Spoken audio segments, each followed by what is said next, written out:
Fort Riley, the podcast. I'm Kirk Hutchinson with the Fort Riley Garrison Public Affairs Office. This is episode 99. April is Autism Awareness Month, and we recently had the privilege of sitting down with a couple of military spouses who are also moms with autistic children. I felt so, crazy, and I felt like nobody else saw what I was seeing. That's Bethany Klein, who has one child who has been diagnosed with autism. Once my husband joined the Army, I was talking to actually his doctor on post, and I was like, it's just the meltdowns. And she's like, you know what? Let's get this figured out. Let's get him tested again. And he got tested again. She's like, I have a great number for a lady who is absolutely amazing and specializes in children. And we took her took him to go see her. And right away, she's like, I see what you're seeing, Bethany. Of course, Army life itself brings its own challenges. Going to other therapies for my children and talking to other adults, like other parents going through it, they don't have anybody. And talking to them about their husband being deployed or at training, and they're at their wits' end. They don't know what to do. They have nobody. Their family's hundreds, thousands of miles away. That's Taylor Bailey, who is raising 3 children who have been diagnosed with autism. You have that thinking, am I doing the right thing as a parent? And you always have that concern, even as a parent to neurotypical children. Mm-hmm. You wonder, am I doing what's best for my kid? But when you throw special needs in the mix, you're really like... It adds a little bit of spice. Yes, and then sitting there and also trying to fight with therapies or fight with the school district to try to get your kids their needs. It's definitely a struggle. That, and don't be afraid to get your child diagnosed, because before diagnosis and after diagnosis, it's still going to be the same kid. It just, you have tools in your pocket once you get a diagnosis that you didn't have before. So you're not struggling completely on your own anymore.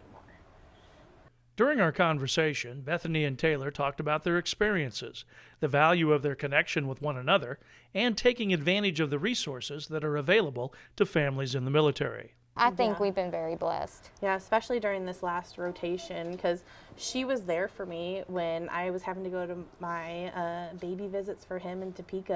And honestly, it's so hard to find somebody that you trust to watch your child with autism, because they're not going to know what to do if your child completely has a full-blown meltdown, And so I lucked out with her, and she was able to keep my kids when I needed to. And then when she had doctor's appointments and her husband wasn't able to be there, I was able to help her out. So it's great that we found each other. Yeah, it's definitely I lean on you, you lean on me kind of relationship. Yeah. And, if one of our kids, does something and, we call it a miracle. We definitely holler at each other.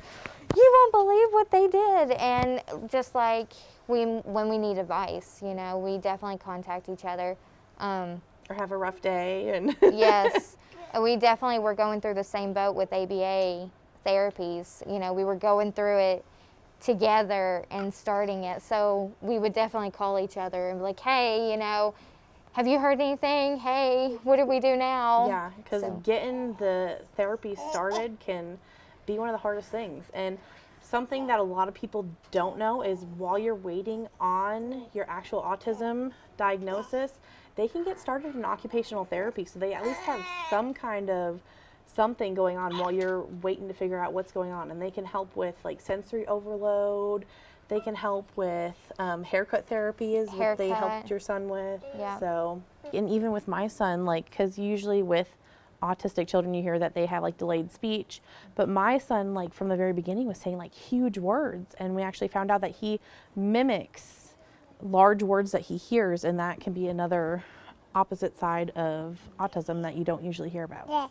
We got his IQ tested, and his IQ is super high, and so they said that can be part of it too, is when they have a super high IQ, they have more meltdowns because they're bored and they don't have enough stuff to constantly stimulate them. I think that's the struggle, is that each child on the spectrum are completely different. Mm-hmm. And I've got my oldest, she is a math whiz. And I am right there with her, and she can prove me wrong with math. And I'm like, hold up. And then my middle one, he's diagnosed as severe autistic, and he is good with like graphic designing, and he's only 5. And I'm like, wow. And since moving here, like he went from nonverbal to verbal.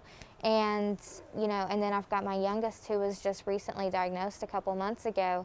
And, well, he's just my escape artist. He's breaks everything apart and tries to put it back together and likes to run away. He's going to be your sports star one day. And I'm like, I've got my work cut out.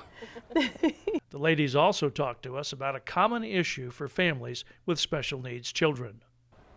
Isolating yourself as a family with an autistic child is very, very common because we don't like the stares, we don't like the judgment going out in public, and,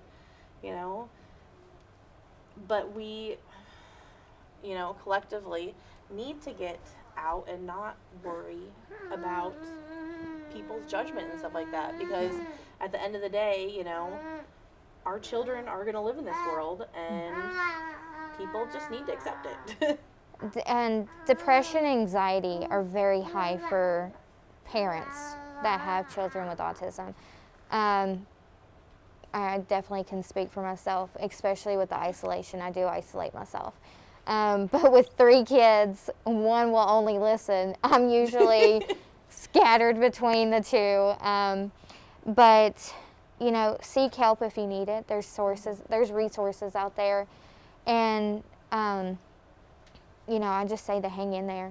It's a tough road, but try to reach out and find people who understand you and understand your Struggles. Family. Yes. And, especially being in the military, it is extremely hard.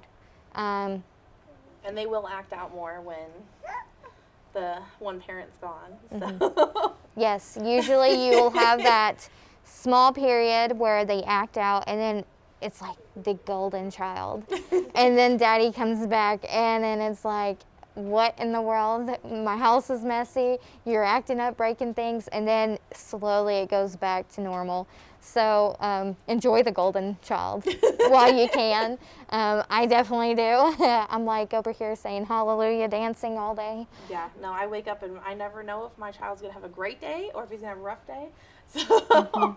And that's a struggle, is knowing what's going to trigger your child today, because it could have been something little yesterday, and today it doesn't bug them, and then the next day it'll bug them again, and you just never know. They're a new child every day. Yes. Try to find somebody to connect with so you're not alone and isolated.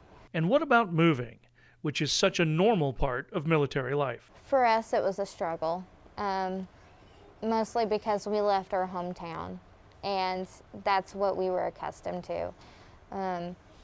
So we knew it was coming. We knew it was coming for about 2 years. So we had slowly started packing things. But there at the end, my husband was gone for a few months. And it was Christmas time, and we were like right before Christmas time. So here we are packing up the house, getting ready to sell it. And with my oldest, she understands more, trying to tell her, hey, we're moving to Kansas. It's going to be fun. Just try to make it a positive experience. When we got here, the kids loved it. They loved the new house. They were so happy. Let them run around. Don't worry about unpacking everything all at once, because then you're going to stress yourself out even more. Go and explore. Let them see the area. Meet the neighbors. Yes, I think that was the first thing we did. I think I met you on day 2? Yeah. We met them on day 2 and let the kids play, and that was not something my kids were accustomed. We weren't from a neighborhood where there was many kids, so it was a whole new experience, and they had a blast. Yeah. So. Living on base for us has been such a blessing. To help families dealing with special needs children, the Army has created the Exceptional Family Member Program to serve those families. With the resources, the guidance, I believe it's 100% and helpful. Just to call when you're having like the worst day ever. You can call them up and they'll just be somebody that you can just talk to. I mean, also. they really try to help parents and try to help children kind of, you know, get that notch up to be right there with other children in their group, in their age level. So to me, I think it's 100%. Like, anybody that would come on post and, you know, is starting the process, I would definitely recommend, hey, go over here, you know, call this person, try to start the process to get into it, because in the long run, even in the short run, it's going to help you. To learn more about the Exceptional Family Member Program and how to get enrolled in it, call Fort Riley's Army Community Service at 785-239-9435. This has been Fort Riley the Podcast. From the Fort Riley Garrison Public Affairs Office, I'm Kirk Hutchinson. Thanks for listening.